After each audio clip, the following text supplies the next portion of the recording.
కావాల్సిన అవసరం ఉందని ఈ సభాముఖం మీ అందరూ తెలుపుకుంటున్నాను. దేశ భవిత అనేది క్లాస్ రూమ్ నుంచే మార్చుతాం అనేది నమ్మిన వ్యక్తి గౌరవ ముఖ్యమంత్రి శ్రీ నారా చంద్రబాబు నాయుడు గారు. ప్రపంచానికి నైపుణ్యం ఉన్న యువతని అందించాలని లక్ష్యంతో కూటమి ప్రభుత్వం అడుగులు వేస్తుంది. ఆయన కళ నెరవేరాలంటే విద్యా వ్యవస్థలో అనేక సంస్కరణలు మనం తీసుకురావాల్సిన అవసరం ఉంది.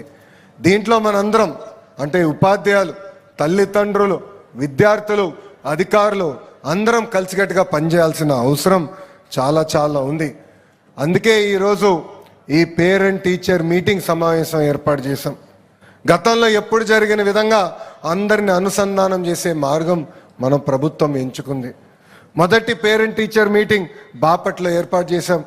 రెండోది సత్యసాయి జిల్లాలో ఏర్పాటు చేశాం.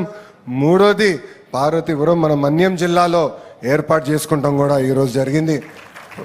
ముఖ్య అతిథిగా గౌరవ ముఖ్యమంత్రి గారు హాజరవుతాం. నిజంగానే నా అదృష్టంగా ఒక విద్యాశాఖ మార్చులుగా నా అదృష్టంగా నేను భావిస్తున్నా. అభివృద్ధి వికేంద్రీకరణ గురించి పెద్ద ఎత్తున చర్చ జరుగుతుంది. అన్ని ప్రాంతాలు సమగ్రంగా అభివృద్ధి చెందాలనేది గౌరవ ముఖ్యమంత్రి గారి ఆలోచన. ఆ సమగ్ర అభివృద్ధి జరగాలంటే విద్యా వ్యవస్థ కీలకమైన పాత్ర వహిస్తుందని ఈ సభాముఖంగా తెలుపుతున్నాం.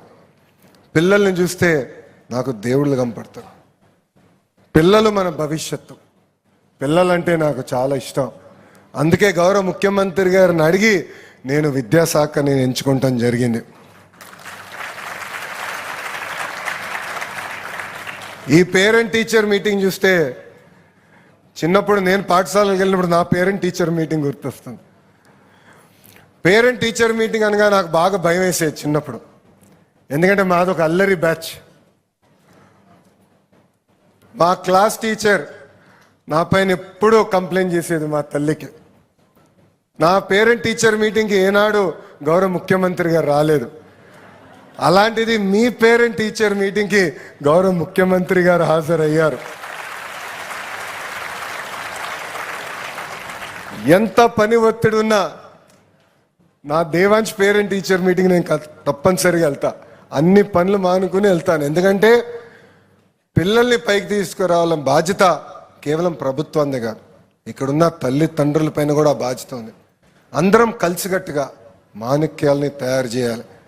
ఈరోజు మేము చూసాం పిల్లలతో మాట్లాడడం ఎంత అద్భుతంగా, ఎంత కాన్ఫిడెన్స్తో మాట్లాడారంటే నేనే ఆశ్చర్యపోయా. వాళ్ళ వయసు